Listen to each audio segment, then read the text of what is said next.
नमस्कार दोस्तों, आप सभी को सबसे पहले श्री कृष्ण जन्माष्टमी की हार्दिक शुभकामनाएं। आज भगवान श्री कृष्ण का 5247वां जन्मोत्सव है। हिंदू धर्म में कृष्ण जन्माष्टमी का बहुत अधिक महत्व होता है। भगवान श्री कृष्ण के जन्मोत्सव को कृष्ण जन्माष्टमी के नाम से भी जाना जाता है। धार्मिक मान्यताओं के अनुसार भगवान श्री कृष्ण का जन्म भाद्रपद माह के कृष्ण पक्ष की अष्टमी तिथि और रोहिणी नक्षत्र में हुआ था।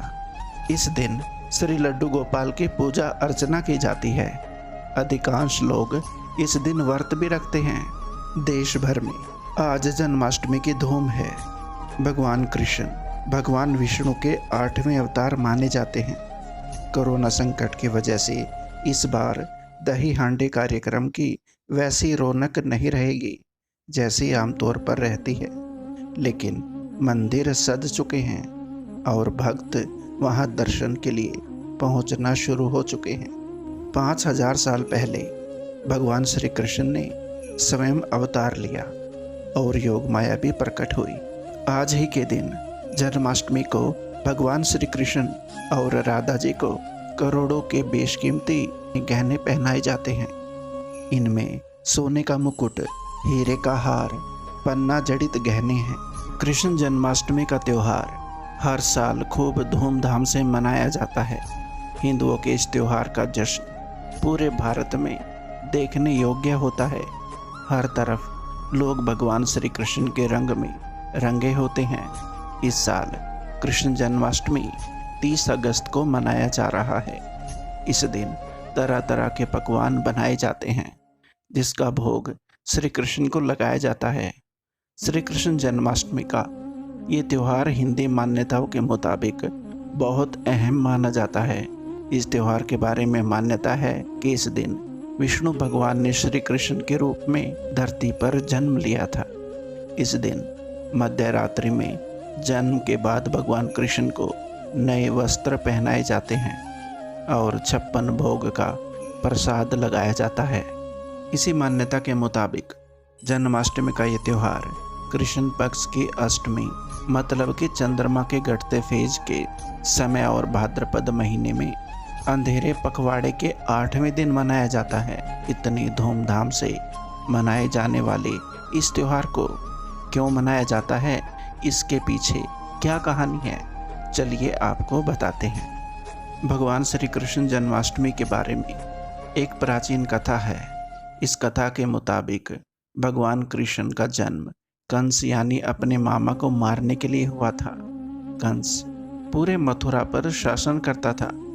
कंस ने श्री कृष्ण को जन्म देने वाली माँ देवकी और पिता वासुदेव को जेल में कैद कर रखा था। देवकी ने जेल में ही श्री कृष्ण को जन्म दिया था। रिश्ते में देवकी कंस की सगी बहन थी, लेकिन एक बार कंस को लेकर आकाशवाणी हुई कि देवकी और वासुदेव की 8वीं संतान कंस का वध करेगी। कंस बहुत ही अत्याचारी था। वो खुद को भगवान बताता था, लेकिन इस भविष्यवाणी को सुनने के बाद कंस ने अपनी बहन देवकी और वासुदेव को जेल में कैद कर लिया था। इसके बाद कंस ने देवकी के एक एक करके सभी पुत्रों को जन्म होते ही मार डाला। फिर जब दोनों की 8वीं संतान यानी कृष्ण का जन्म हुआ तो वासुदेव ने बच्चे को बचाने के लिए कई प्रयत्न किए। भारी बारिश और कड़कड़ाती बिजली के बीच वासुदेव कृष्ण को बचाते हुए वृंदावन ले गए, जहां वासुदेव ने कृष्ण को नंद और यशोदा को सौंप दिया। इसके बाद वासुदेव वापस आ गए और उसने कंस के हाथ में एक लड़की थमा दी। अहंकारी कंस ने भविष्यवाणी के डर से उस बच्ची को भी मारने की कोशिश की, लेकिन उसी समय बच्ची ने दुर्गा का रूप धारण कर लिया। साथ ही कंस को चेतावनी भी दी कि उसकी मृत्यु अब निकट है, उसको मारने वाला जन्म ले चुका है। उधर कृष्ण वृंदावन में नंद और यशोदा के घर बड़ा हो रहा था। किसी तरह कंस को पता चल गया कि देवकी की 8वीं संतान कृष्ण वृंदावन में है। तभी कई बार कंस ने कृष्ण को मारने की कोशिशें की, पर वो कामयाब न हो सका।